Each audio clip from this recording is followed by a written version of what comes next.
Hello everyone and welcome to another XCOM 2 challenge video here on my YouTube channel. Today we're once again trying to beat XCOM 2 War of the Chosen using only sharpshooters in combat. If you haven't watched the original sharpshooters video on my channel and you would like to, I suggest watching that one first before proceeding any further here. The link is in the description for that one. For the rest of us, we know that last attempt at this run didn't end all that well. So here we are for round 2. Now, as usual, I do live stream these runs in full on my Twitch channel, so check that out if you're interested. And my XCOM streams get archived on my second YouTube channel, so you can catch any streams that you missed over there. The link to both the Twitch and the other YouTube channel are in the description. So with that out of the way, let's jump right into it. The rules are exactly the same as last time. We're playing on Commander difficulty. We're playing on Honest Man, which means we can only reload in the events of misclicks and glitches. And we can only use sharpshooters in combat. And of course, we're keeping the cowboy hats for gunslingers rule. That one's really important. I did have to attempt Gatecrasher twice on this new attempt. The first time, Drifter got taken out through full cover, and we missed, I think, 3 shots that were all over 70% chance to hit. But compare that to the second attempt, where we make this 25% shot on the captain. RNG is a wild thing. And right off the bat, we score a Perception PCS. Now these things increase our aim. They're really good on any class, but especially on sharpshooters. And they're super rare to find too, so we've gotten some good luck picking this up. And I won't go into too much detail for the early game, as we've covered a lot of that in our last video. Instead, I'll try and focus on some key events and decisions that I've made that will hopefully see this run be more successful than the last one. So one of the first decisions I make is to take Deathwing and Icicle, who's nicknamed AI, out on the second mission after they were already on Gatecrasher. See, those two got the most kills in Gatecrasher, so I'm hoping we can level one of them up to Sergeant before the retaliation mission. This will allow us to field 5 soldiers for that one, and again, hopefully, that will mean we don't get decimated at the hands of the Chosen. Now, if you're wondering, Red Devil does get injured on the second mission, but she survives. And Icicle has gained his first promotion, so only 1 more to go. The third mission is one of the Horde missions where you have to save the VIP. To begin with, we follow the same plan as normal. We send 1 soldier out to grab the VIP, while the rest of the squad provides covering fire. But once we evac the VIP, I do something a bit different. See, the evac zone is right next to this huge building. So we either cut off the ladders by standing above them, or grenade all the doorways so that the Lost have no way of getting up to us on the second floor. Once that's done, it means we are completely safe on this mission. The Lost can't do anything to hurt us. So then we park Icicle in a good spot, and we start racking up eliminations in order to gain XP. We spend about 35 minutes on this mission, and Icicle, after only his 3rd outing, has a kill count of 62. So yeah, he gets that sergeant promotion. He's earned it. And then this allows us to purchase squad size 1 and give us some much needed extra support when facing the Chosen. Now at this promotion screen, you'll see I give Icicle lightning hands rather than Deadeye.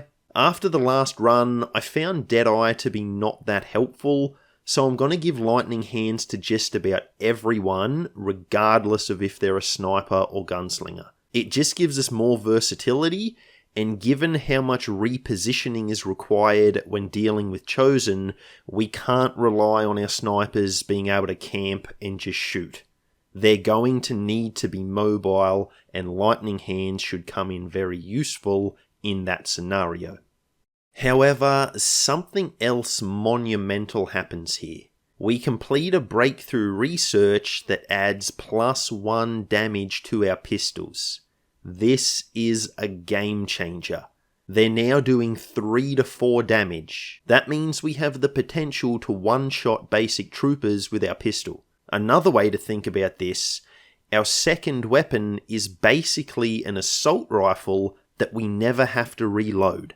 And once we get to mag weapons, they'll be doing a minimum of 4 damage. This is going to make the early game so much easier, and I cannot understate how lucky we are to have rolled this so early on. Alright, so now let's check out the retaliation mission. I've been hyping it up for a little while now. The first chosen is the assassin. It's not the Warlock, we'll have to wait for our revenge on him. But to be honest, the assassin is worse for our snipers in a lot of ways. See, she obviously likes to sneak up on your squad and then attack right on top of you. So this means every encounter with her is going to be, well, you know what it's going to be. Close range. Plus, her legs are stronger than an Olympic sprinter and she can move really far.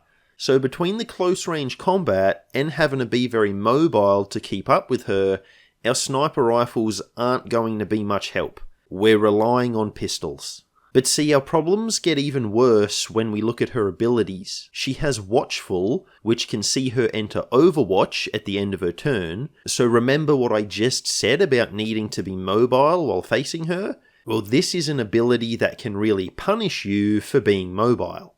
And even that isn't the worst of it. She has regeneration, which means she regains HP at the start of every turn. And the Warlock having this ability is part of what devastated our previous attempt at this challenge. So needless to say, when she does reveal herself, things don't go too well.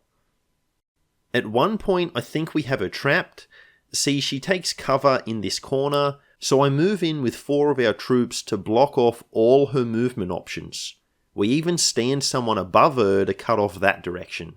I have used this strategy before to keep her in place, at which point it's really easy to just keep shooting until she falls. But see, this time she's ready for my devious plan. She hits Deathwing with her blade and knocks him a tile back. This gives her the opening she needs to break through our line and hide somewhere else. And at this point, we've been engaged with her for 3 turns and she still has almost full health. I decide this is going nowhere good for us and we evac out. Now, if you didn't already know, you cannot lose contact with your starting region. So even though losing a retaliation mission would normally lose us the region, we don't have to worry about that on this one. We will lose income though, and we'll miss out on our chance of nabbing our first faceless corpse, which obviously helps us for mimic beacons. But keeping our squad alive and away from the assassin is more important. That's one thing that I've learned from my previous run. But now look at this. These are our first 2 dark events at the first council drop. A Hunter UFO and Wild Hunt. Now these may be the 2 very worst dark events that you can possibly get. And we have them both right off the bat. However, there is some good news to go along with that. Some really good news actually. We have the Infiltrate Resistance Order. Now if you don't know what this does, it means on any concealed mission, the turn timer won't start ticking down until our concealment is blown. So this is a massive win. We know our sharpshooters are at their worst when they're having to move too rapidly. This is going to allow us to take our time on almost every single mission in the game. And this next Guerrilla op is actually a great example. See, we were following this Sectoid and Stunlancer for what felt like an eternity, waiting for them to blunder into our Overwatch ambush. And when they finally do, you can see the results for yourself. It's devastating. Now the turn timer was 7 turns, and I think we spent almost that amount of time just setting up this one ambush for this one pod. Without this resistance order, we would have had to charge in, and our ambush wouldn't have been nearly as effective. So this is possibly the best resistance order we could have gotten for our sharpshooters. Allowing us to go slow and steady on most missions is such a great advantage for this class to have. Another thing you might notice, I'm making use of bonds much earlier in the game than I normally would. I figure the sharpshooters need every advantage they can get in the early game. And then we pick up some dragon rounds and an incendiary grenade as scanning rewards. So by combining these dragon rounds with our newly acquired magnetic pistols, we can have one soldier doing a minimum of 5 damage on each pistol shot. That is going to be brilliant. So things continue going pretty well on the tactical layer, and the only issue we really have is when the assassin shows up.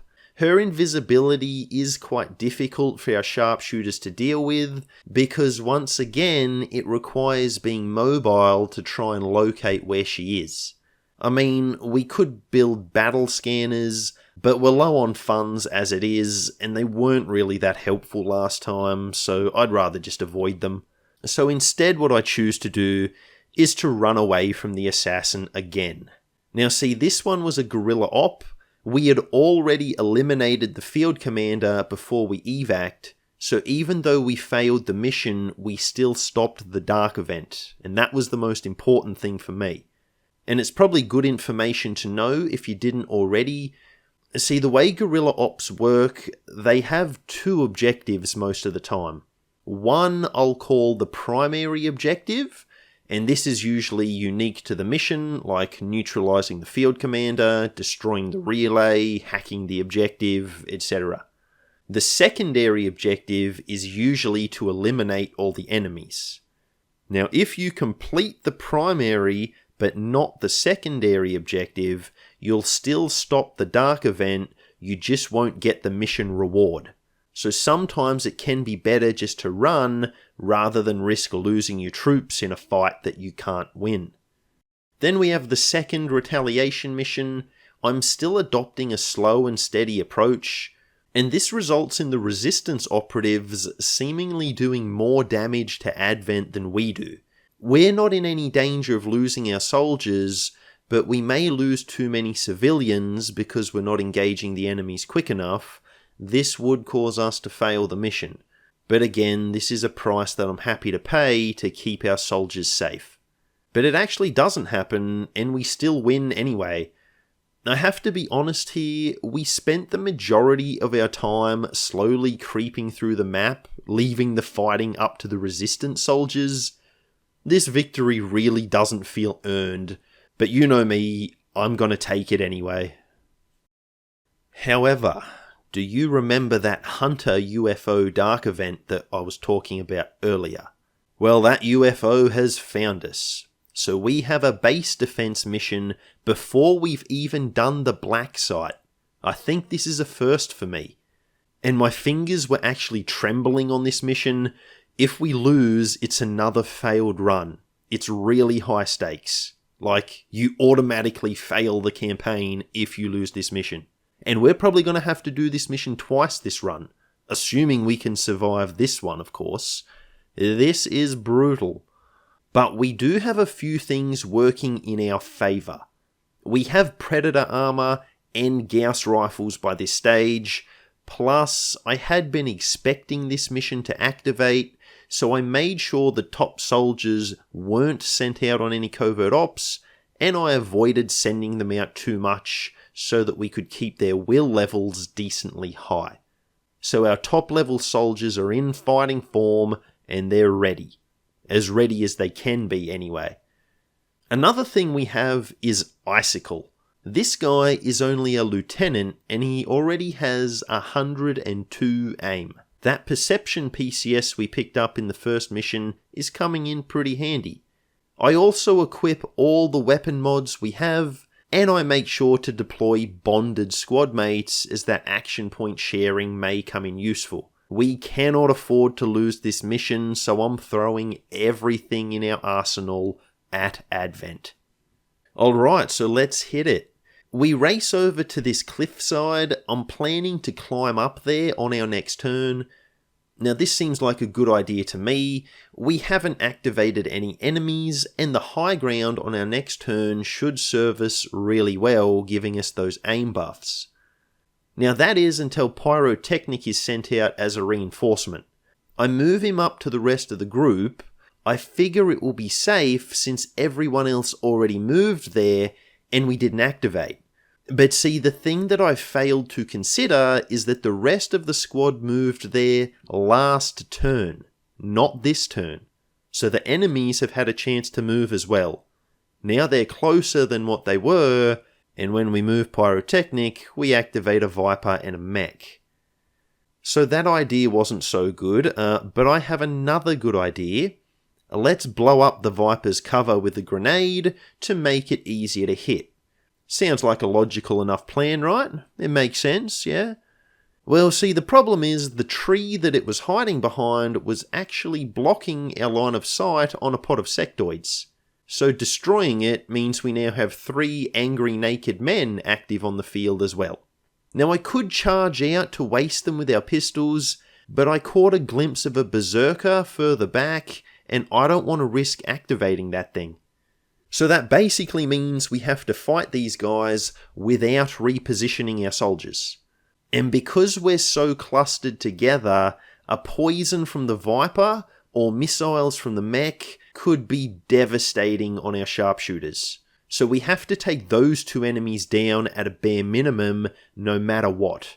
And thankfully we're able to do this, and we even take out one of the sectoids to boot. Then the remaining 2 sectoids dash into the Avenger liftoff zone. I'm not sure I've ever had 2 enemies reach the Avenger at the same time before, but it's happening here. And the way this mission works, if we don't take these 2 guys out this turn, then the aliens take control of the ship, and we lose not just the mission, but the whole campaign. Now they're only sectoids, so we take them out easily enough, but then the next turn is where the real nightmare fuel begins. An advanced trooper and the Berserker that we saw reached the liftoff zone. That's 32 HP that we need to vaporize this turn, or it's all over. I told you my fingers were trembling, right? This is way too much stress on this mission. Now Hyundai has my back, and he one-shots the trooper. And then Icicle decides he's gonna do 9 damage on the Berserker with his dragon rounds. So thanks to these 2, the team is able to easily finish the Berserker, and we even have soldiers with action points to spare. And here, the tide of the battle really starts to turn in our favour. With our 2 reinforcements, we have 8 soldiers, and we have the high ground. And even with Advent throwing reinforcements at us, we overwatch and do massive damage as soon as they drop in. I mean, look at this stun lancer. His corpse is frozen in place. That's how ferociously we blasted him into the next life. His corpse didn't even have the chance to hit the ground. Now I did get a glimpse of a Berserker hanging out by the disruptor, but Cat thankfully gets line of sight on the object without activating the pod. And the reason this is so great is because of squad sight. The rest of the team up on the ridge can shoot at the device using squad sight and destroy it, and Cat can then run away. We don't need to activate that pod whatsoever. And then we rush back to the Avenger, and away we go. That was actually a flawless mission. The enemies did not hit us once. I was really worried about this base defense, but turns out there was no need to be. Now the Wild Hunt Dark event appears again, so we have to set out to stop it a second time. Now the last time, the assassin showed up herself to try and prevent us from doing so, and we barely made it out. So this time around, I'm trying to sneak as close as possible to the objective so we can hack it and then take our time in removing the enemies. However, I get a bit greedy, do a yellow dash, and activate 2 pods as well as a turret. Oh, and then the assassin drops in again. She really wants this dark event to trigger. She's shown up personally to stop us twice. And this is a complete disaster. Our sharpshooters simply are not equipped to deal with bad pod activations. And the power shift is kind of wild really. If we can activate a pod on our terms, we usually annihilate it, but if the activation goes wrong, it's pretty much a disaster most of the time. Now, I hang around longer than I should, and we pay the price for it big time. 2 deceased soldiers. I was hoping we could place the evac zone at the objective, work our way towards it, and then evac out, but that was not the case. And so we end up leaving the mission with nothing but failure to show for it. And this mission really shows how much patience is required to work with this class. And patience really isn't my strong point in this game. And then check out this nightmare fuel. We have a supply raid UFO mission already. Now these only trigger after the base defense mission, but because of that garbage dark event, we had the base defense way earlier than usual, so now we have to deal with this. Now these are normally endgame missions for me, but we're heading out with mag weapons and a squaddy on the team. So I'm sure this will go well. And we begin things with another bad pod activation. But by this point I'm kind of fed up, and so I just decide to rush in and use the skulljack on the captain. Now this was a horrible idea, and I definitely shouldn't have done it, and I don't recommend doing it, but the avatar progress is filling up, and this is an opportunity to reduce it, so I ran with it. We take out everything except the codex, and it psionic bombs us, but if you watched the last video, you know psionic bombs don't affect our pistols. So it still goes down easily, and then we're able to regroup and reload. Inside the ship are 2 sectoids and a spectre. We take them down without issue, but at one point I did consider blowing up this wall to remove the sectoid's cover. I ended up not doing it, as I was afraid there might be a pod on the other side, and lo and behold, as soon as we open the door, look what we have. And in any other playthrough, I would have blown up that wall, no questions asked. I can be pretty reckless at times, but these sharpshooters, they're really forcing me to play a much more conservative style than I'm used to. Now, I do like to be honest about these runs and how they went, so I have to admit we did have a reload in this mission. You can see there's 2 civilians inside the building, but when we go to climb up on the roof, it turns out there's a 3rd civilian who spots us through the wall. Now, they weren't on an angle with the wall, so there was really no way they should have spotted us. Twitch chat agreed with me that a reload was justified in this instance. I hope you agree. So instead of climbing up the building, we have to run all the way around, and we end up engaging Advent near the truck housing the VIP prisoner. We use an Overwatch concealment ambush to break cover, and this maneuver is really useful for our sharpshooters. We'd be dead in the water without it.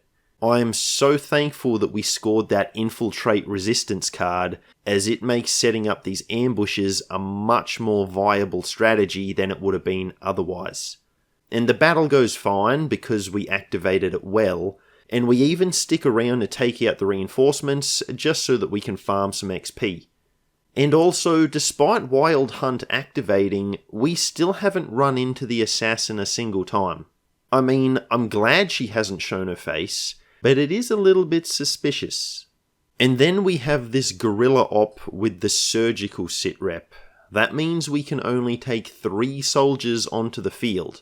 I'm not sure if the assassin can show up with this sitrep active, but we did have the Berserker Queen appear on a surgical mission in the specialist run, so I'm ready for anything, hopefully. So we take our boy Icicle, who is still by far our strongest soldier, and we hope that he can carry us through. So first thing, there's still no sign of the assassin, that's good. And then look at this. See, your weapons in XCOM 2 have a range modifier, and this just means that your shots are either more or less likely to hit based on your distance from the target. Most guns increase your chance of hitting the closer you are to the enemy. And it makes sense, the closer you are, the bigger your target appears to be. But sniper rifles have the opposite. They actually lower your accuracy if you get too close to your target. They're a long-range weapon after all.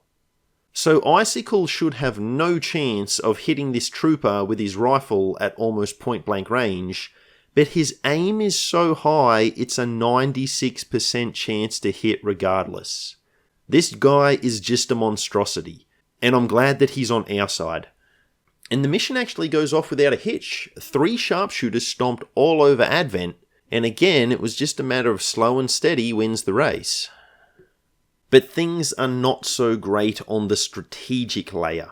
The avatar progress is filling, so I've made contact with a region housing a facility mission, and by doing this, we've entered the Warlock's territory.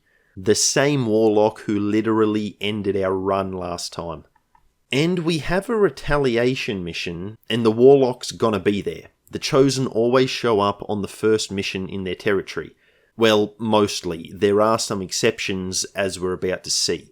Now, the problem that I have is if we lose this retaliation mission, and there's a very good chance that we will do just that, we're going to lose contact with the region, and then we're unable to hit the facility and lower the avatar progress.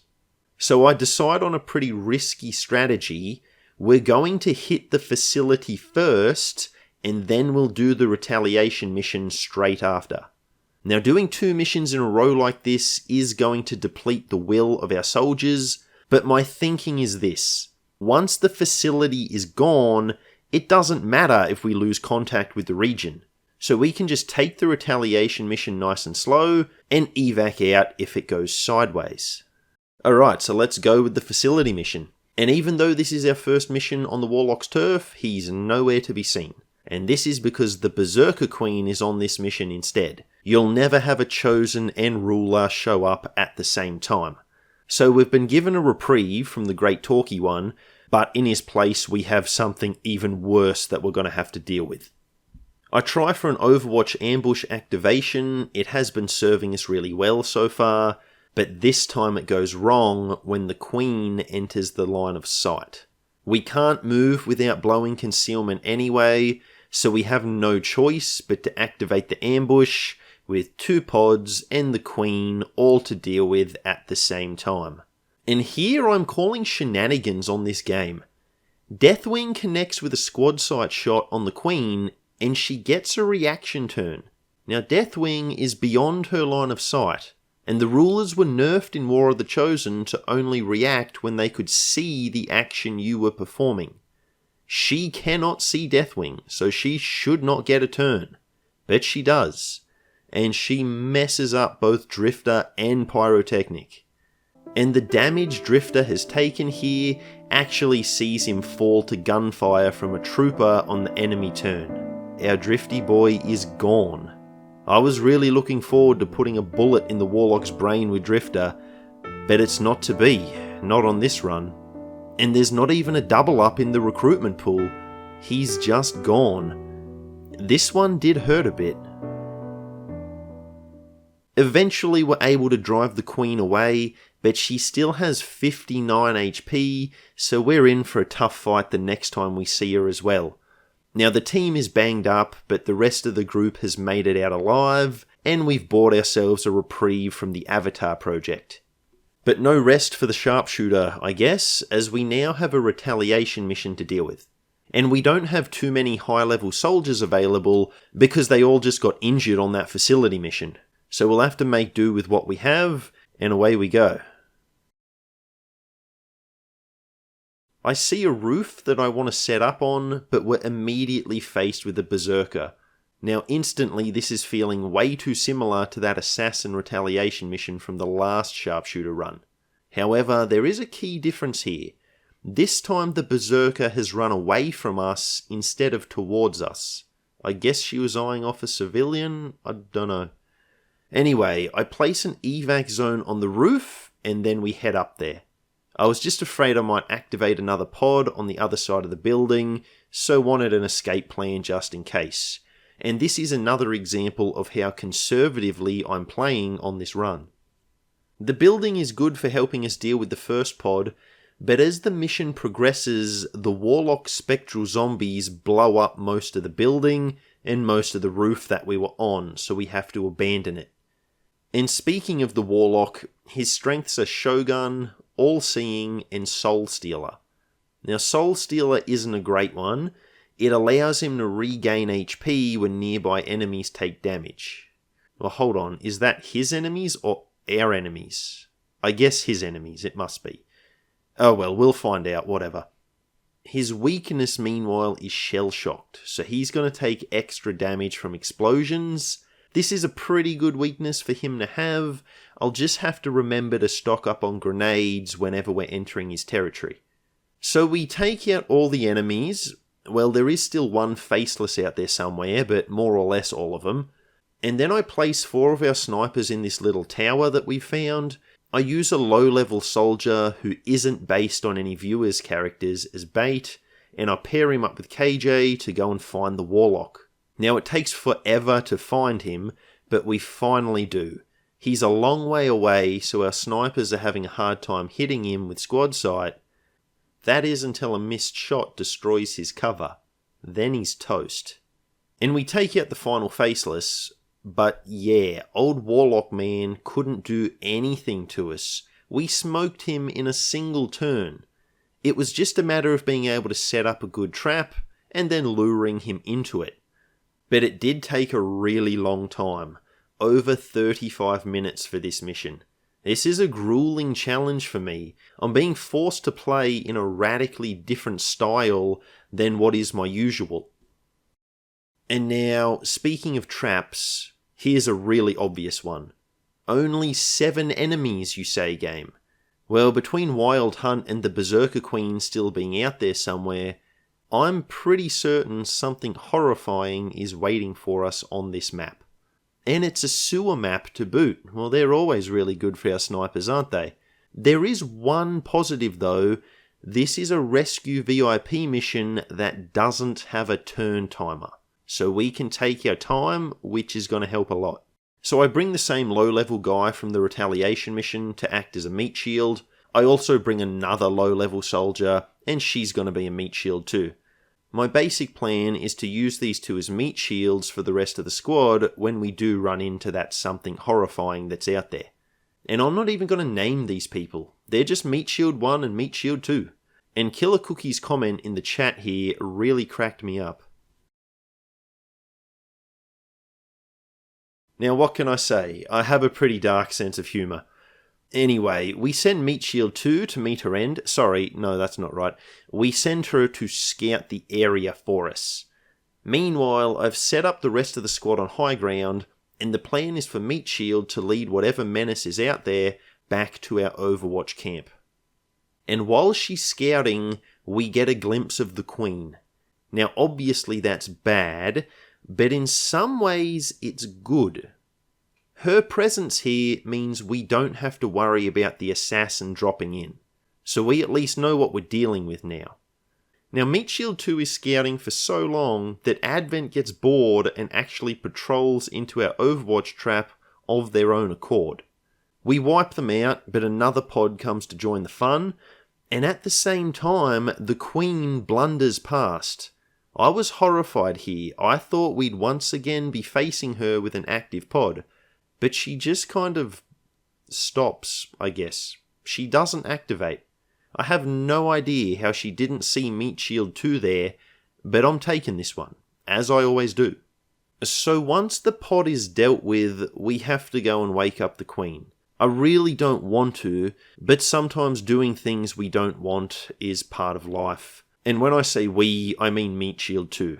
Off you go, soldier. Glory is yours for the taking. And she actually does a good job here.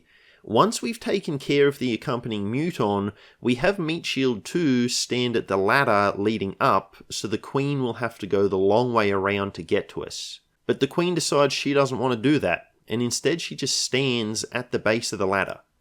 She's not in line of sight because she's right below us, but I can still lob a grenade onto her. I think about bringing the rest of the squad in to do the same, but we only have 1 plasma grenade left, and I'm saving that for another purpose, which I'll touch on in a bit. So I contemplate a few things here. First option, we could just leave the Queen where she is and finish the mission. As long as we don't enter her line of sight, which we can easily avoid doing because this is a sewer map and there's multiple paths and lots of walls. But I decide against this idea. Now admittedly, the thought of running away from my problems is comforting, and we've been doing quite a lot of that in this run. 3 out of 3 encounters with the assassin, in fact. But see, here we have no other enemies on the map, we have no time constraints, and we know exactly where she is. The conditions for fighting her are never going to be better than this, so we might as well take her on here. If we don't, we're just going to have to do it later. So I'm about to drop Meat Shield 2 down right next to the Queen, but luckily for our soldier, I have a better idea at the last second. See, we can run back to the team and all the way around the long way to flank the Queen. This will give us line of sight on her without having to drop in right next to her. That means Meat Shield 2 is going to have more distance between herself and the Queen, which is obviously a good thing for us. And as an aside, our grenade has started an environmental fire, and the Queen is now taking burn damage.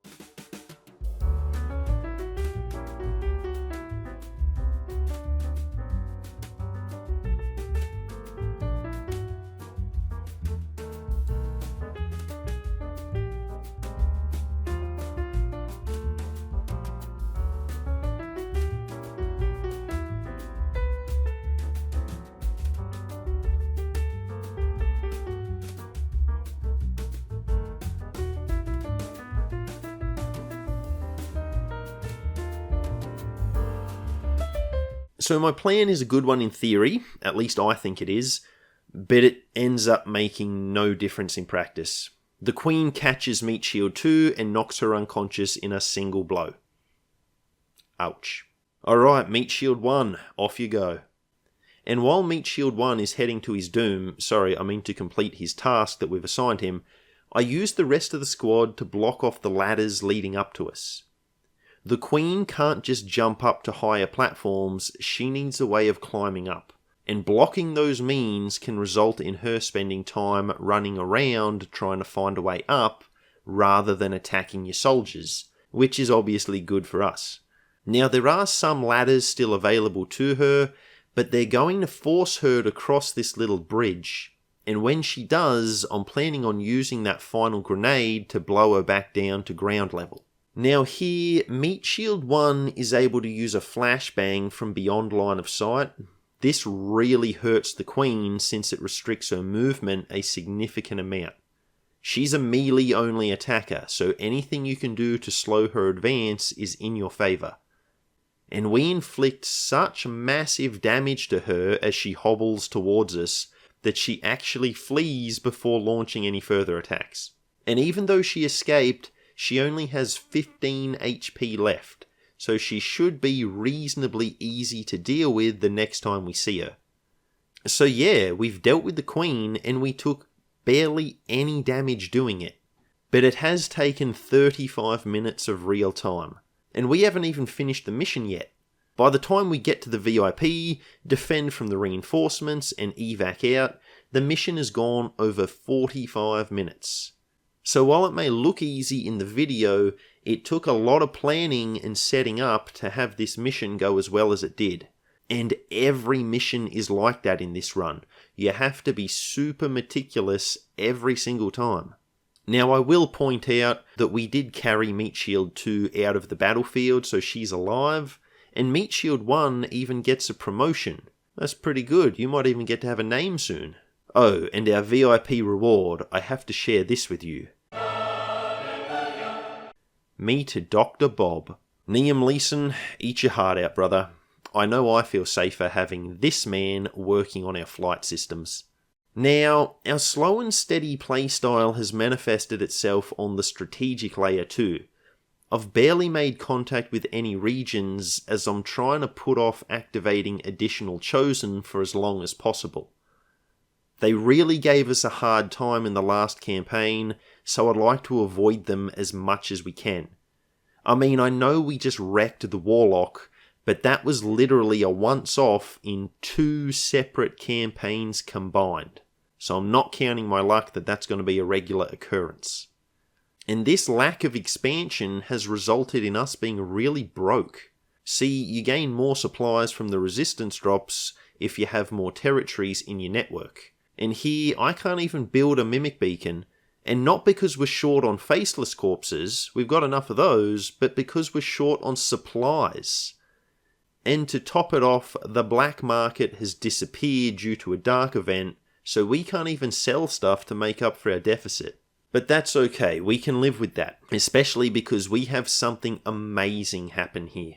We've completed this covert op for our magnetic weapons to inflict +1 damage. This will mean our mag pistols are doing a minimum of 5 damage, 6 if we have something like dragon rounds equipped. This is going to be really useful for all those lightning hands attacks that we have. And this could actually result in a weird scenario where our mag pistols are actually doing more damage than our beam pistols. See, beam pistols are a weird weapon. Their minimum damage is actually the same as their magnetic counterpart. Now, their maximum damage is higher, so they're usually a better choice, but this may not be the case in this particular instance. Also, the Wild Hunt Dark event is over now, and we didn't encounter the assassin once while it was active. I was really worried about that dark event, but we got quite lucky here. But eventually she does show up again, that's to be expected, and it's one of those loot crate missions with the Lost, so I attempt the same strategy as I used in the Grenadier run. We hide in a building, block off the entrances, and let Advent, the assassin, and the Lost fight it out. Except, it doesn't go exactly the same way this time. So in this campaign, she's more than happy to jump up to where we are and ruin our day. I'm not sure why she's doing it here when she stayed on the ground in the Grenadier run. I'm wondering if it has something to do with line of sight. She only jumped up into the building after a trooper managed to get line of sight on our squad. Until then, she was quite happy staying on the ground. So I'm still not 100% sure, and I think this needs some further investigation. So given this development, our plan has to change, and we decide to go down and go after her.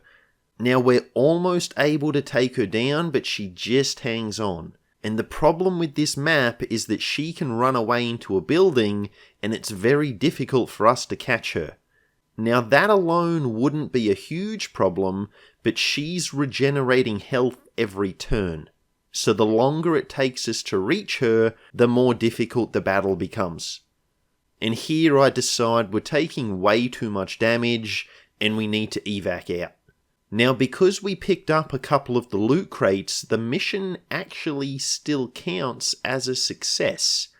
So that part's really cool, we don't lose contact with the region, but we are now 0-4 against the assassin. She's really proving quite the challenge. Her combination of high mobility and regenning health is just proving too much for our snipey boys and girls to deal with.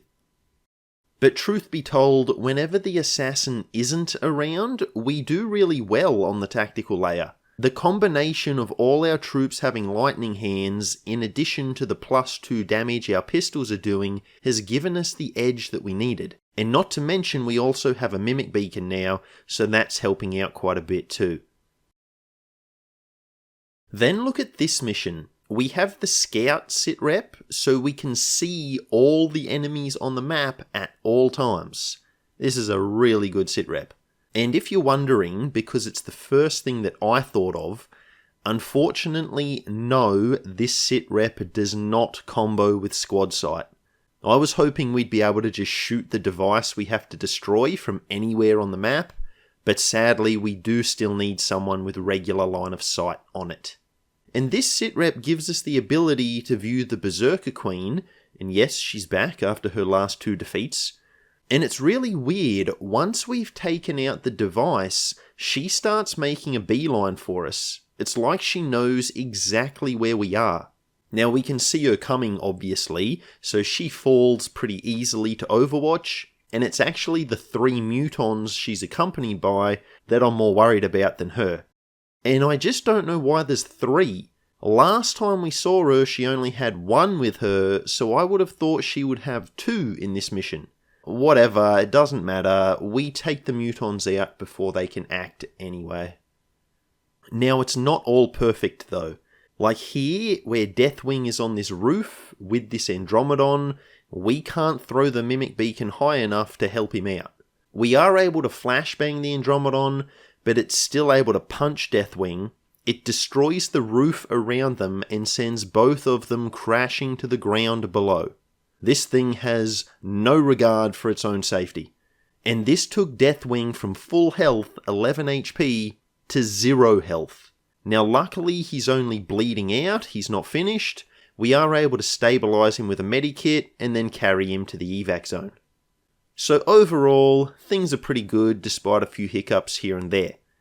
And they get even better when we research powered armour. Now normally I go for level 3 weapons before level 3 armour, but our pistols are already better than the plasma version, and getting plasma sniper rifles, or plasma lances as they're called, is going to take a really long time.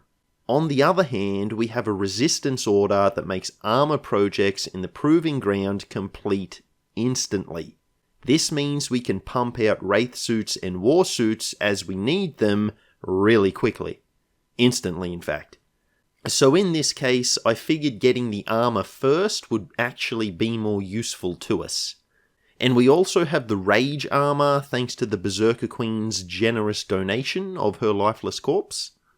So with our new armor equipped, we head out to another Guerrilla op. We come across a codex and we've progressed the story research enough to skulljack it, despite not having completed any of the actual story missions. This is a really strange run.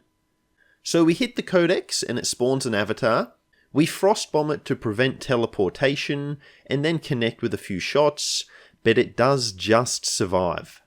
I was hoping it would go for a mind control rather than damaging any of our troops, but our dragon rounds have set it on fire, so presumably most of its abilities have been disabled. So it shoots, and KJ is now bleeding out. We've gotten pretty lucky with bleed outs over deaths in this run. Well, except for... yeah, moving on. Now, since the avatar has barely any HP left, we take it out quite easily. We also finish the field commander, which is our primary objective for this mission. And here, I consider stabilising KJ with a medikit and attempting to clear out the rest of the enemies on the map. That is until we activate 2 pods at once, and one of them contains a sector pod. Yeah, let's just evac out of here. And it's the same deal as last time. We stop the dark event, but we miss out on the reward. I think it was only an engineer anyway, which we have no shortage of by this point, so it's really not a big loss. And even with sector pods now being deployed on regular missions, the tactical layer still goes surprisingly well for the next little while. Having Wraith suits as well as multiple high aim soldiers and 2 mimic beacons is really making a difference. The Hunter's debut does end up being a bit of a problem though. He can summon priests, and he's immune to explosions, and while those things are pretty bad, they don't compare at all to the diabolical combination of low profile and kinetic plating. Now, low profile makes your shots harder to hit, and kinetic plating means when your shots do miss, which they will thanks to low profile, the hunter gains shield points. So yeah, that is pretty disgusting for us. His weakness is groundling, but given that he has a grappling hook, how often are we going to have the height advantage over him? Well, if we blow up the portion of the roof he's on, we'll have it right away. We have grappling hooks too, after all. Now, we're still not able to take him out, and a couple of problems emerge here. One, Failed has been mind controlled by a priest. 2, as quickly as we can knock the hunter to the ground, he can just grapple back onto the roof. And here, KJ misses his shot, which is bad because it generates more shielding, but it's also good because his missed shot destroys the hunter's cover. And now that the hunter isn't in cover, that increases our aim, which is the boost that we need. We're able to put him down. And that's actually the exact same scenario that occurred the first time we encountered the Warlock. Huh. And also, do you remember in the last Sharpshooter run where I pondered if the Mimic Beacon would work on a mind-controlled failed? Well, we finally get to test that hypothesis, and indeed it does. Now, I figured it would, but having the Mimic Beacon save us from one of our own guys is a pretty cool moment, I think. The priest survives the next turn because of sustain. I have enough Overwatches active that I figure we'll be able to take him out before he can hurt any of our soldiers. But see, this priest, he's no coward. He knows he has 1 HP left and we have him completely surrounded. So he just stands his ground and fires his gun, wanting to take Hyundai down with him. See, our Overwatches won't activate if the enemy doesn't move. This priest is making a glorious final stand against us. He doesn't care that this is the last thing he's ever going to do. I'm actually pretty impressed. Now thankfully Hyundai is only bleeding out.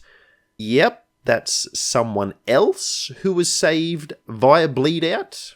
Another person. This game, I tell you. No, it's fine. It's fine. It's all fine. So while we made it through this encounter, the overall picture is becoming pretty clear at this point, I think. Whenever these chosen show up, things tend to go a bit sideways. So I've been putting it off, but I cannot avoid it any longer.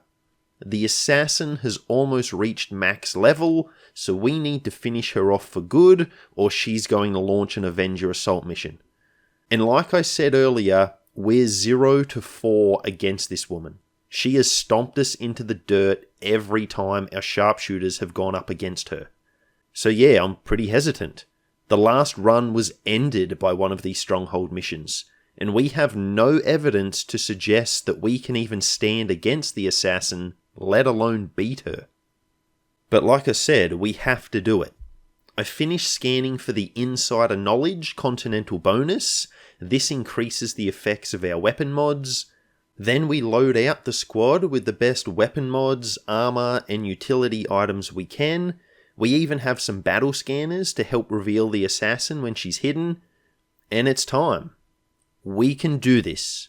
I've beaten this mission dozens of times in the past. We can win. No, we will win. Assassin, your time has come. We are going to... Such bravery, such steadfast determination, such arrogance. To step foot in this sacred temple and dare strike down a child of the gods. Your hubris is your downfall.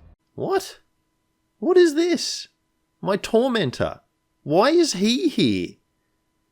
Well, see, both the Assassin and Warlock Stronghold missions are available, and I accidentally clicked on the wrong one.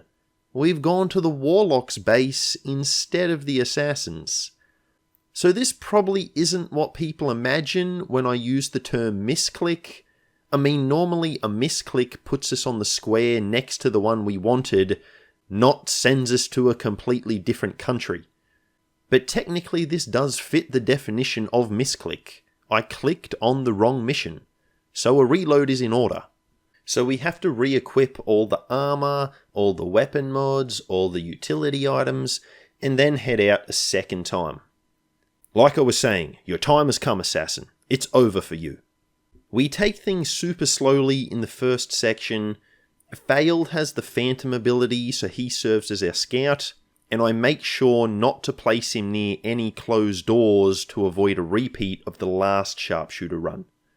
And between failed scouting, setting up kill zone overwatches, and using lightning hands, not too much can stand up to us.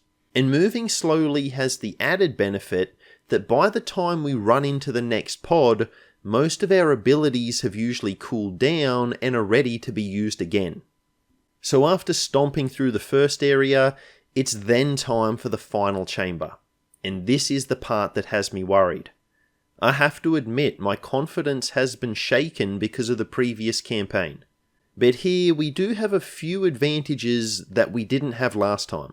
Firstly, we have 2 kernels. That means Serial and Fanfire are at our disposal, and they're both really powerful abilities. Fanfire allows 3 pistol shots at one target, and Serial refunds any action points on eliminations made with the sniper rifle. So as long as you keep ending opponents, you can just keep shooting indefinitely. Or until you have to reload, I guess. Secondly, we didn't have any soldiers get knocked unconscious, so we have a full team of 6 for this battle. And finally, we didn't use any of our utility items in the previous area. We're heading into the final chamber full up on everything, including mimic beacons. Now this chamber is one of the flat ones, as in there's no high ground to utilize. Now this has a couple of drawbacks, namely we can't get a height advantage to buff our aim, and also we can't use our grappling hooks for rapid mobility. But there is a pretty big advantage for us. Not having that raised platform in the middle of the room means our snipers can make really good use of squad sight. We can just set them up in a centralized position, and there's very few structures getting in the way of their line of sight. So we take out the advent goons waiting for us, and I spread the soldiers out.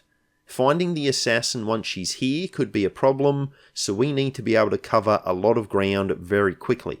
But forget quickly, we do it immediately with a battle scanner. And even better, battle scanners do work with squad sight. I probably haven't been making enough use of this combo, to be honest. So we know exactly where she is and we hammer her. Ratlord finishes her off by making this 45% shot. What an absolute legend of a man. A Chrysalid and Archon drop in as reinforcements. I'm pretty sure Chrysalids ignore mimic beacons, so we finish it off, but then we focus on the sarcophagus. The Archon is too busy playing with the mimic beacon to worry about us. And just like last time, then we have an Andromedon and Berserker dropping in to ruin our day. But even so, I still choose to focus on the sarcophagus. It doesn't matter what these enemies do to us, no matter how horribly they may maim and destroy us, we need to finish the sarcophagus this turn. Otherwise the assassin is coming back with full health. And take it out we do. We're even able to finish the Berserker and Archon as well. Those multiple pistol shots are coming in really handy. I mean, with lightning hands, a gunslinger can shoot 3 times if they don't move. And each shot does at least 5 damage, excluding dodges. We're much better prepared for this mission than we were last time. The Andromedon survives, but we still have a mimic beacon remaining, so that's no big deal. Then the assassin is back, and we again locate her straight away with a battle scanner. Alright soldiers, light her up.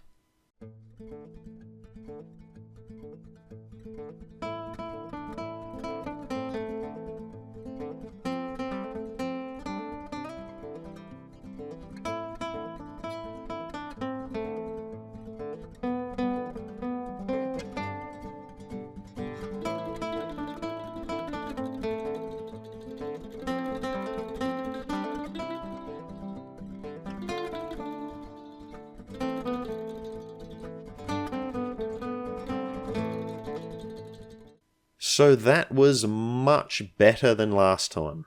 And the good times continue as we now have this resistance order that reduces the avatar progress by 1 pip every month. This is going to be really useful given how behind we are on story missions. And I'm thinking it's time to address that deficit in story progress, especially now that we've just obtained Plasma Lancers. This is the beam-to-air version of sniper rifles, and will now be dealing 8 to 10 damage with our rifles, 9 to 11 if we have dragon rounds. So let's hit the black side. I don't think this mission can ever spawn enemies of a higher force level than Andromedons, and since the assassin is no longer around to bother us, this should be a pretty easy one.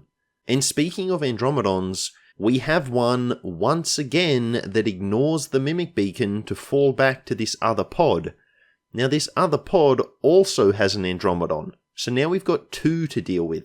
But our sharpshooters are still able to punch right through both of them, and we still finish all the enemies off without taking any damage. Now we did have to use a mimic beacon and the frost bomb to do it, but we've done it all the same. And we've still got a mimic beacon left. And the best part is the team that we've sent on this mission doesn't even consist of all our best soldiers. And using the power of bonds, Pyrotechnic is able to grab the vial and sprint to the evac zone in the very same turn. So yeah, I know it probably seems like I'm glossing over this mission, but there was really nothing too interesting. This is an early game mission and we've done it way later than intended, so it was expectedly pretty easy. But if you're looking for missions that are not easy, if you're looking for missions where everything goes wrong, I've got you covered with this one. Literally our first blue move of the mission, and some badly placed civilians blow our cover. Well, they may have blown our concealment, but we blow their... So, like I was saying, we wish these civilians a pleasant day, and then we move on with our lives. Yep, that's totally what happened. 100%. Also, the Warlock is here. Let's see if he's any more of a challenge than last time. Then we have this guy who misses not one, but 2 shots above 80% chance of hitting. I'm really glad I put the blue screen rounds on him. That was a really great investment on my part. Or how about a dodge on a 90% shot, causing the Codex to teleport away? Yeah, this is just one of those missions where seemingly everything that can go wrong does go wrong. But despite the awful RNG, we still avoid taking any damage.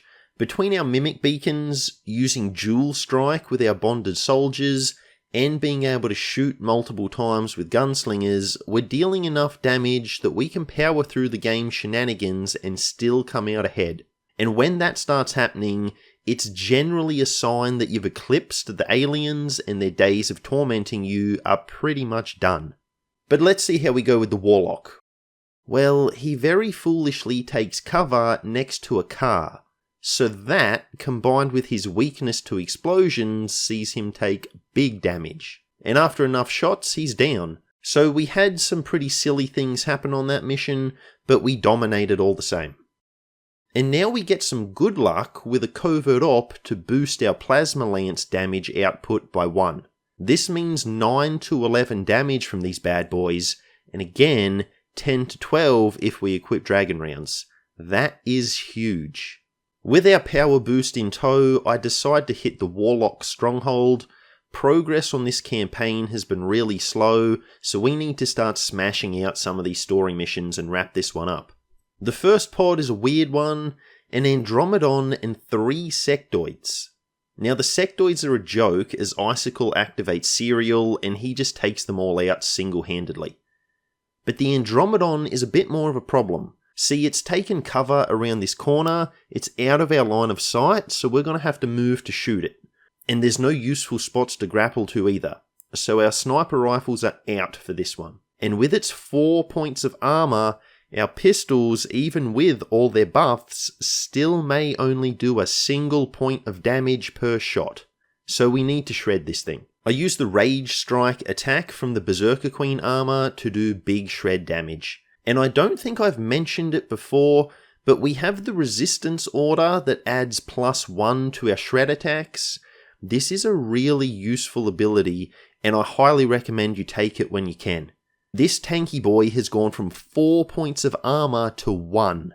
And I'm not happy about having to use this one-time attack on the very first turn of the mission, but it was either that or a grenade. And given the Warlock's weakness to explosions, I figure we're better off holding on to our grenades and rockets for now. The rest of the first area is pretty much the same as the Assassins was. We just Overwatch creep and obliterate anything silly enough to come near us. And we make it to the elevator with Failed's Phantom Concealment still in place. We haven't made a single attack with him this whole time. We haven't needed to. and that probably tells you how easy the first section of this mission has been. Although there is one part that's worth mentioning. Here we have a 99% chance to make the shot. When people say, "That's XCOM, baby," this is the moment they are referring to. But of course, the Chosen is always the real threat on these Stronghold missions. And the Warlock has picked up the Planewalker ability since we encountered him last. Now those who have watched my previous videos will probably know that this ability can make things much more complicated. See, it allows the Warlock to teleport to a new location after taking any damage. Now I do actually have a plan to counter this ability, but not just yet. He's moved to indestructible full cover, so I actually want him to teleport to somewhere that isn't quite as difficult for us to hit him. And this spot looks like it will do, so now we just toss the Frost Bomb, and just like that, this guy isn't going anywhere anymore.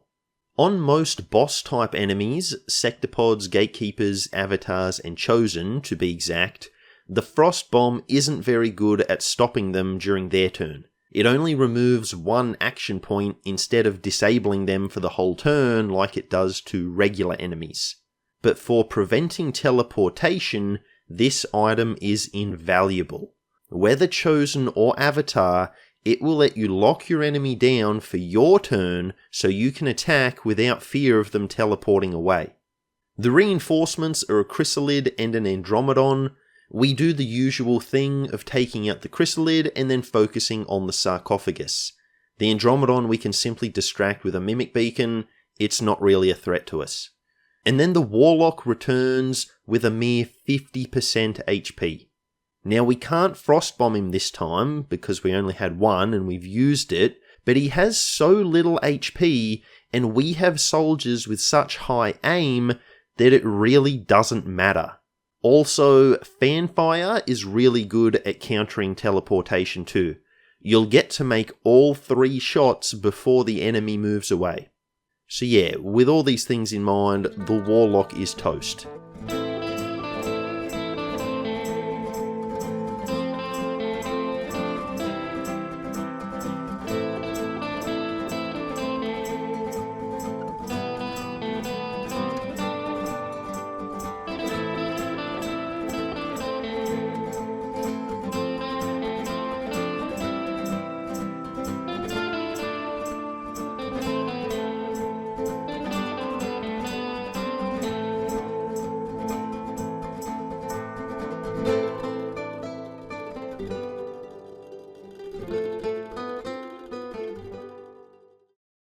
This guy went from ending our campaign last time to being a total pushover this time.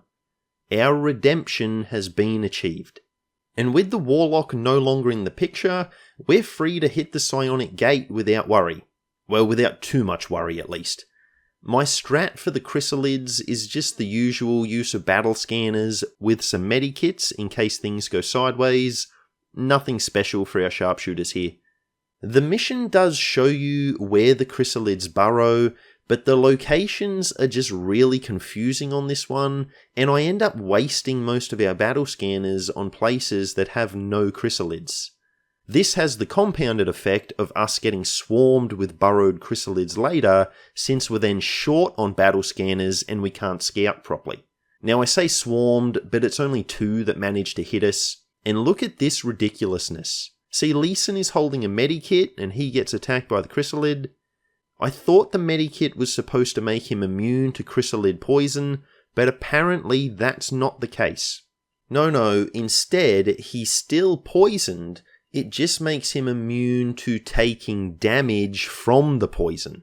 So at the start of every turn, we get this absurd animation where he recoils in agony, but then he doesn't actually lose any health. And the fact I'm talking about janky poison immunity rather than the mission is because the mission was really easy.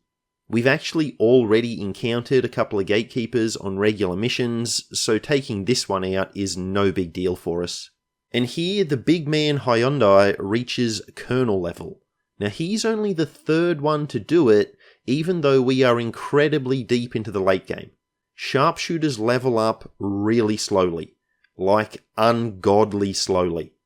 Anyway, this guy has picked up Shred as a hidden ability at Colonel level. Now Fail does have Shred as well, but because he's usually our concealment scout, he doesn't get to use it that often.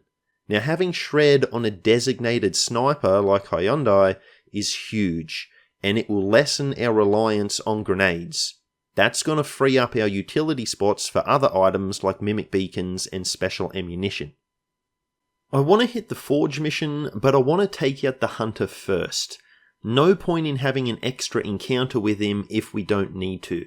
So we load up the squad and we go to pay him a visit. And what can I say about the first area? We basically just leave a crime scene behind us. Like even when we activate 2 pods, one with an Andromedon and one with multiple Archons, we still obliterate everything. Once snipers get the serial ability, you can just give them a scope, a perception PCS, and some blue screen rounds, and lots of enemies are going to get destroyed. I mean, some of these codexes are a guaranteed one-shot. And you combine serial with face-off, where you can weaken a whole bunch of enemies first, so the serial sniper can then mop them up. It's just devastation, as you can see. Now, one Archon does survive. I could have used a mimic beacon, but I didn't think it was worth it. I'd rather save that for the final chamber in case things go wrong. And my decision turns out to be right, as the Archon literally flies away to hide in a corner. This thing is like a scared child. Now sadly for it, Pyrotechnic has picked up Run and Gun as a hidden ability, so there's nowhere this thing can hide from us. We then head down the elevator and face off with the Hunter. It's sniper vs sniper in the grudge match of the century. And how does the lanky man fare? Well, Icicle has picked up Rapid Fire as a hidden ability by this point. And Rapid Fire is just as OP on a sniper as it probably sounds. We take almost half the Hunter's health in a single attack. So yeah, he goes down pretty quickly, as in he doesn't get to do anything when we take him down. Now Fanfire is a really great ability for the sarcophagus. It does some great damage, especially with our pistol buffs. Once the sarcophagus is destroyed, we eliminate a captain who spawned in, and we use a mimic beacon to keep the Andromedon off our back.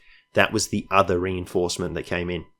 The Hunter is back with 50% health, and things really are not looking too good for him right now. A dual strike with Hyundai and Icicle is basically just another use of rapid fire, but I would like a non-kernel to finish off the Hunty boy for the XP. Problem is, they're all out of range. I consider the Rage Strike with Pyrotechnic, but the Hunter is too far away for that. However, the Andromedon isn't too far away. It's in range of our Rage Strike. So, this gives me an idea.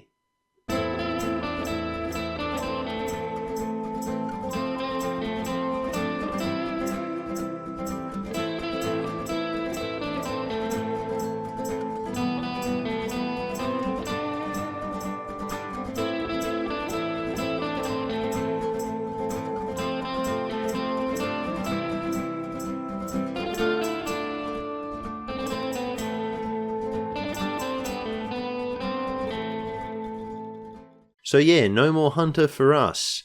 And you remember how we had that dark event right at the start of the campaign that launched a Hunter UFO at us?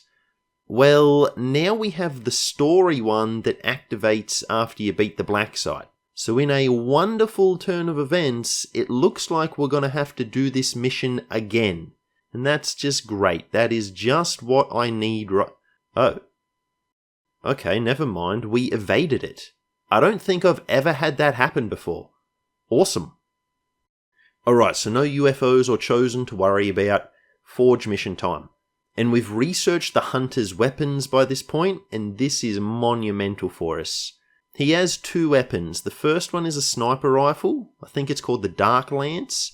This thing may be the most powerful weapon in the game. It's a sniper rifle that only requires one action point to fire, rather than the usual two. So when you combine it with Death from Above, which refunds an action after an elimination, you can keep reshooting again and again. This thing has an autoloader as well. It essentially means you have a situational version of Serial that is active 100% of the time. It's ridiculously powerful, and we want to give it to our best sniper, which is Icicle.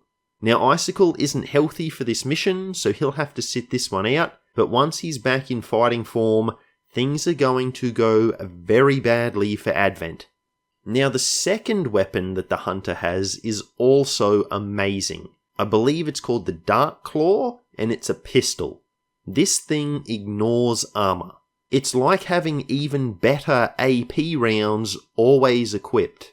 But see, then you can combine it with an actual special ammo type, such as blue screen rounds. This is an absurdly powerful combination. Most of your robotic enemies have a lot of armor, so ignoring that armor and doing double damage is massive. We equipped this thing on our best gunslinger, which is Pyrotechnic, and I was keen to take down the Sectopod with our new anti-robot super weapon, but Pyrotechnic is already a colonel. We need to spread the love. And by love, I mean hot death. This way our mages can get more XP and they can level up as well. So Pyrotechnic is literally too powerful to be able to fight this Sectopod. That's a sign that things are going very well. Now, this is usually the time in which I would hit the final mission and call it a day, but we only have 6 colonels. Not even enough to field a full squad for the network tower and alien base assault missions. So I figure, while we're trying to level up before we go to those final missions, we might as well hit some Advent facilities and take on the alien rulers.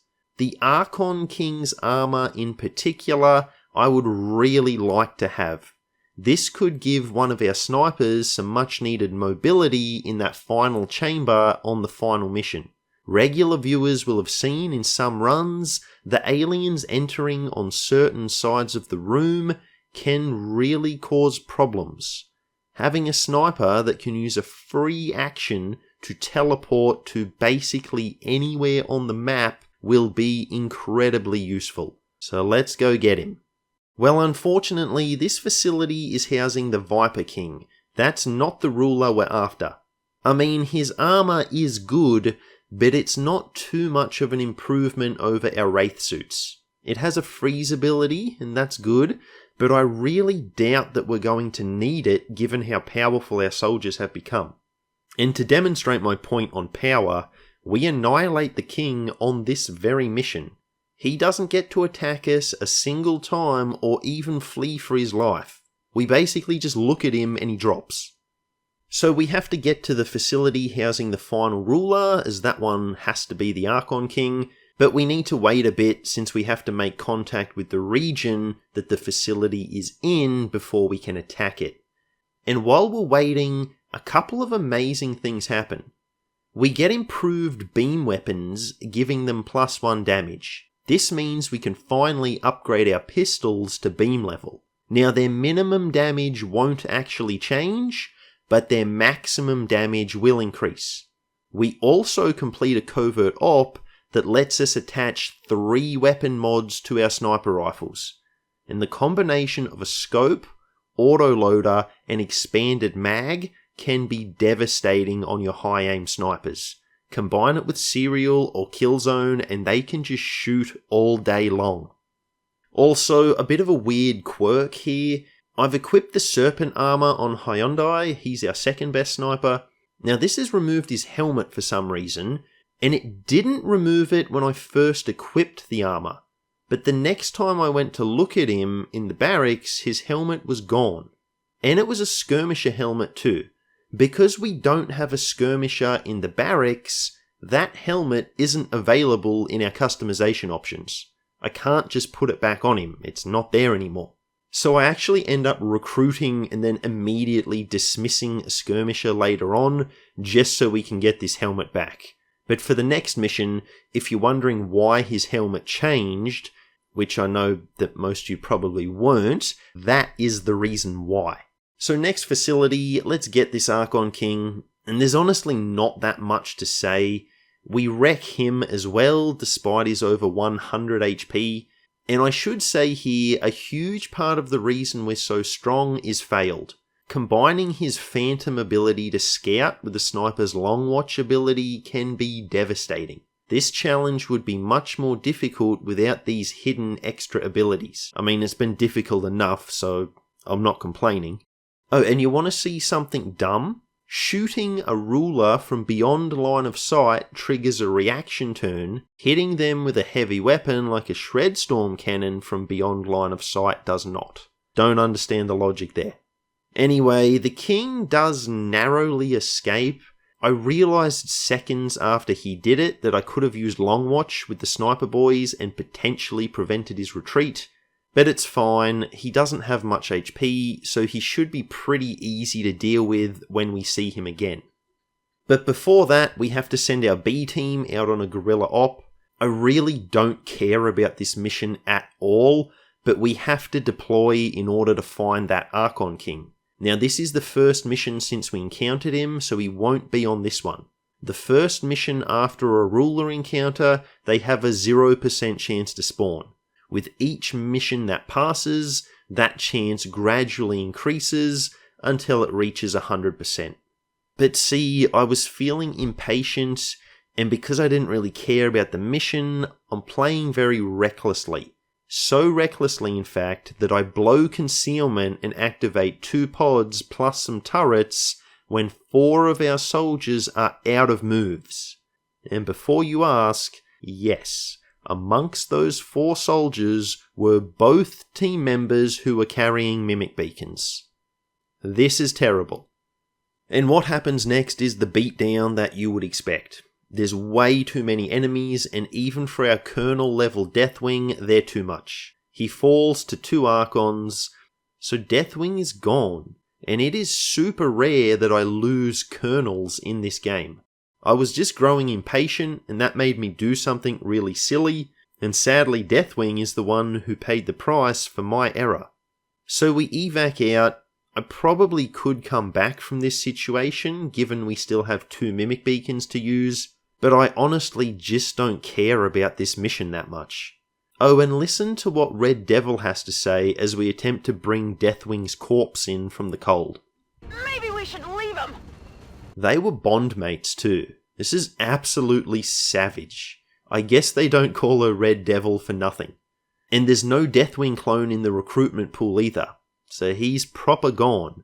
And while this loss really sucks, we're close enough to the endgame that we should be able to push through. I was planning on sending him on the network tower mission, but I'm confident we'll still be able to beat it even without him. It'll just be a bit more difficult. And no, the irony is not lost on me that we were trying to gain XP to get more kernels and we actually ended up losing a kernel. It's pretty brutal.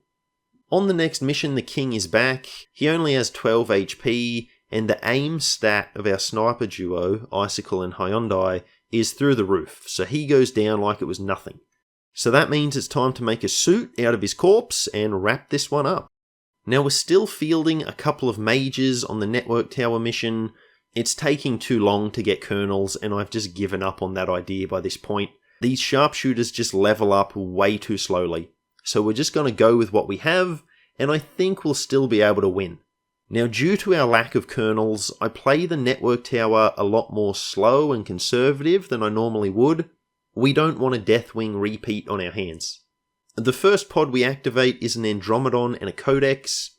With blue screen rounds, the Codex is an easy one-shot with the rifle, but the Andromedon is a bit more of an issue. See, once we take it to second form, we lose line of sight on it.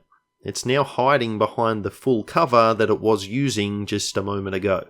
Now we can reposition, of course, but doing that means our chances of ending this thing on this turn are pretty much out the window. We cannot use our sniper rifles or shoot multiple times with our pistols if we move. So I opt to go into Overwatch, hoping we'll take this thing out when it runs at us on its turn. But our plan gets ruined when a different Andromedon appears and eats up our Overwatch shot. This leaves the first one free to attack Red Devil, but it thankfully misses. She would have survived the hit, so it wouldn't have been a big deal anyway, but it's nice that we avoided the damage all the same. We want to be on full health if we can. And I thought it was kind of funny, KJ gets his promotion to Colonel by taking down the first Andromedon. Really wish that could have happened last mission. It's literally useless getting it right now. The new Andromedon shell survives, as well as some codexes. I could have used the Mimic Beacon here, but I only brought one, and I'd rather save it for the main building. We still don't know what we're going to be facing there.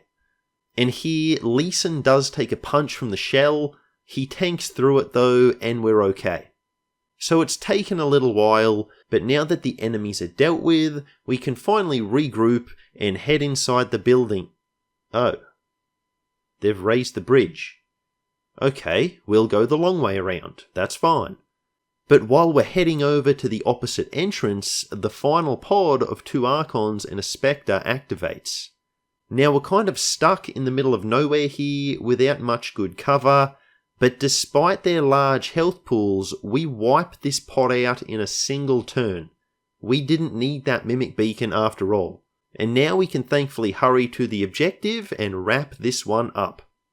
So the final mission. Now this team thankfully does consist of all colonels, and we spend our remaining AP to kit them out with as many abilities as we can. To be honest, I was more worried about the tower mission than this one.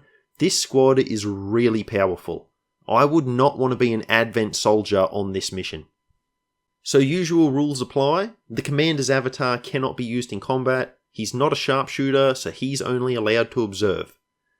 The first pod is an Andromedon and 2 codexes, and we actually take the Andromedon to its second form in the Overwatch ambush. That's a promising start, given how much armor and how much HP those things have. Now Failed has his Phantom ability, and he's able to scout ahead. This allows us to set up some really good ambushes. Ratlord has AP rounds, so he should be able to make short work of this sector pod. Now he does miss a 94% lightning hand shot, which is embarrassingly bad, but on the next shot with his rifle, his repeater procs, and he literally one-shots the big boy. So nice work, Ratlord, you redeemed yourself with that one. Then we take down a Viper with Killzone, but the rest of the pod is outside line of sight, so we don't get a shot at them. And even though they've literally just seen one of their own get vaporized right before their eyes, the rest of them remain out of line of sight. The pod doesn't activate. They feel no obligation to investigate what just ended one of their buddies. I mean, I guess it makes sense, they're just hiding behind the wall, but it's annoying for us all the same. So this causes the problem that I know a pod is right there, right behind that wall. I don't want to send in Failed because they'll see him from around the corner once he gets too close and our concealment will be lost. This has happened already on this run and I don't want it to happen again. So instead, I send out Pyrotechnic to activate the pod. I figure we can take them, they're just a bunch of Vipers. Oh no. No, they're not just a bunch of Vipers. There's also a pod of 6 mechs on top of the Vipers. This is bad. However, as bad as things seem, we have 6 Colonel Sharpshooters.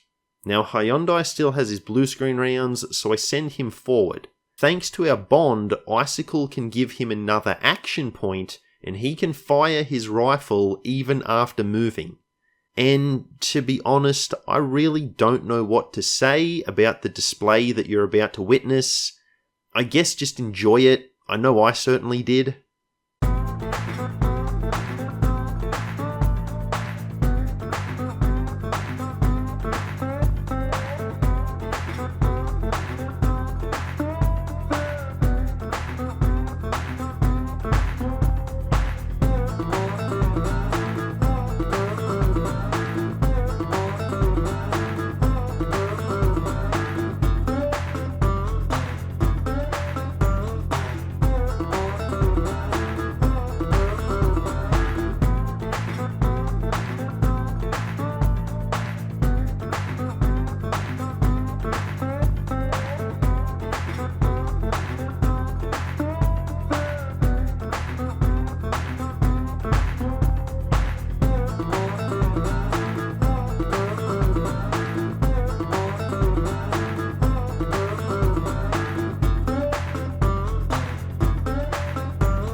So yeah, we dealt with both pods with 3 soldiers.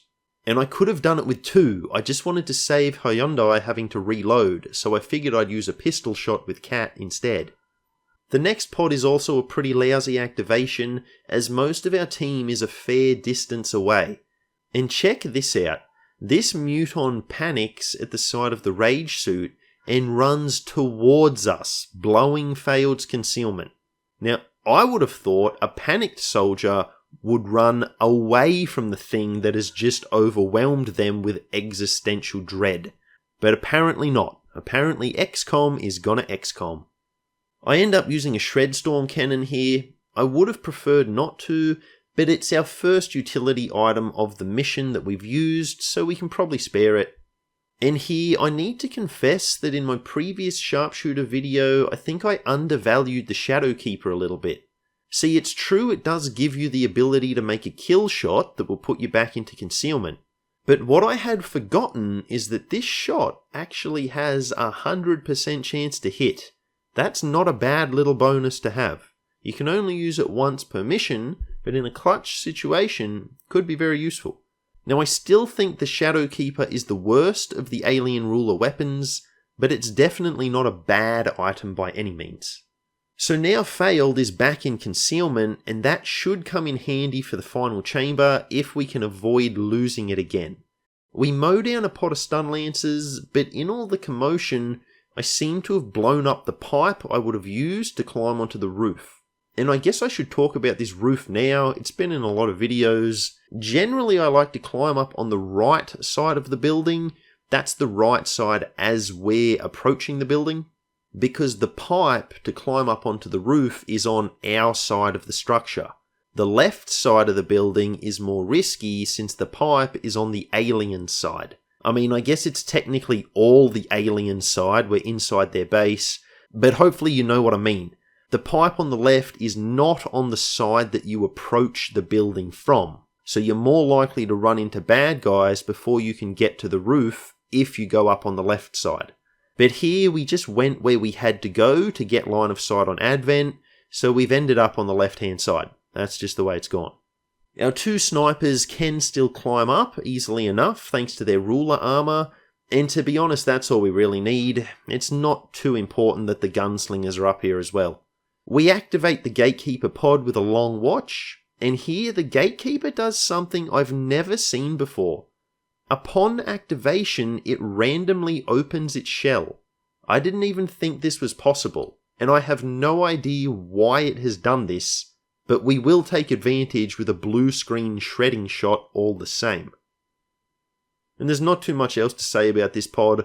Icicle takes out nearly the whole thing on his own thanks to combining the Dark Lance and Death from Above. We're easily able to mop up the rest. Now in the final chamber, we can use Failed's concealment to get a nice Deadeye activation on the avatar, and look at the damage we're dealing here. 21 HP plus 3 armor points shredded. That's over 2/3 of this thing's health gone in a single shot. Now it does blow Failed's concealment, and I've noticed that enemies seem to always teleport towards concealed soldiers. I'm not sure what that's about. In any other time it would annoy me, but here it doesn't matter. We have no more use for concealment after that activation shot we just took, so Failed is ready to join the fight. And that avatar goes down quick. We end the 2 Archons as well. Then we have 3 Sectoids and 3 Mutons drop in. The Dark Lance plus Death from Above sees Icicle waste the entire Sectoid pod on his own. The Mutons require a little more teamwork, but we take them down all the same. The second avatar has some Andromedons and Sectoids backing it up, meanwhile some Faceless make their way in as well. A Serial with Hyundai cleans out the Faceless, and then we drop a blaster launcher on the avatar and its goons. And I always really like to have at least 1 blaster launcher for this part of the mission, not just because it does big damage and has a huge AoE, and both of those things are great, don't get me wrong, but the real benefit is that you can launch this thing beyond visual range. Line of sight can be a problem in this area, especially with enemies dropping in from both sides of the map, so being able to send an explosive device to almost anywhere in the room can be really valuable, just like it is here. And I believe this is actually the first blaster launcher use of the entire campaign. A fanfire from Cat sends the avatar teleporting back to its Andromedon buddies, however this puts it into the view of Hyundai, and it's down pretty quick. Icicle is on the other side of the map, but we can use the Icarus jump to teleport him over to the Andromedons to help take them out. Now I wasn't super keen on doing this, as it leaves Failed on the other side of the room basically all alone. But I couldn't risk the remaining Andromedon hitting an acid bomb, so we had to take it to its second form at the very least. The shell does just barely survive, but it's too far away to attack any of our soldiers. Reinforcements of Vipers and Archons all pile into Failed's side of the map, because of course they do. These final missions have a tendency of going pretty badly for Failed, and it looks like this one's going to be no different. Despite our best efforts, 1 Archon and 2 Vipers survive. We do use a Mimic Beacon, but it goes down prematurely, and Failed gets bound by one of the snacks. This is actually pretty bad, as the Avatar has spawned in on Failed's side of the map.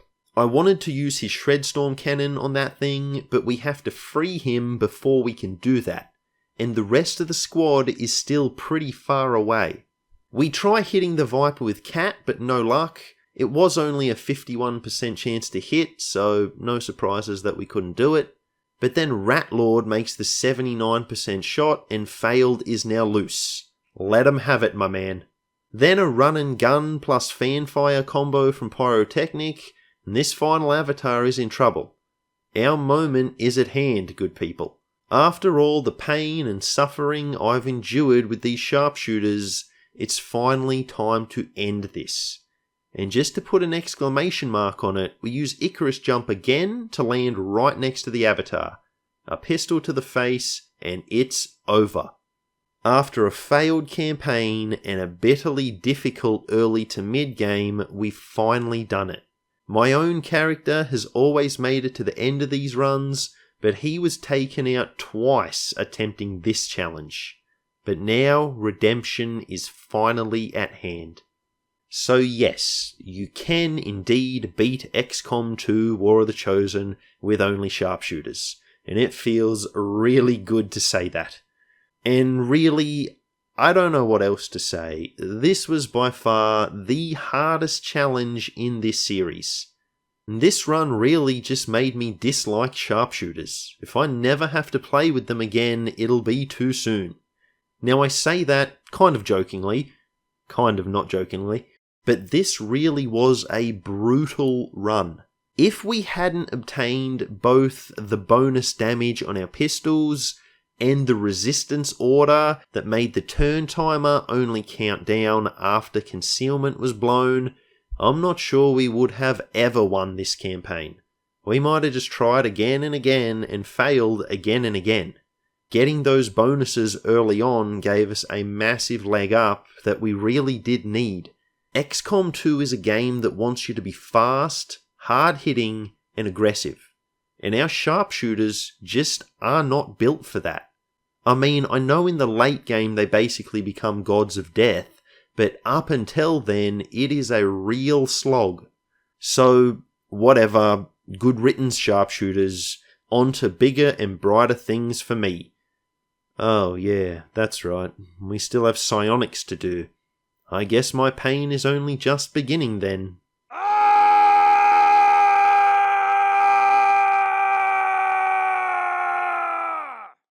So I'll try to end this one on a positive, even though that was a really difficult campaign. So thanks for watching everybody. I hope you enjoyed this one. I hope it was entertaining for you. If you did like it, please leave a like, a comment, and subscribe to the channel. I hope you join me for the next one. Have a great day.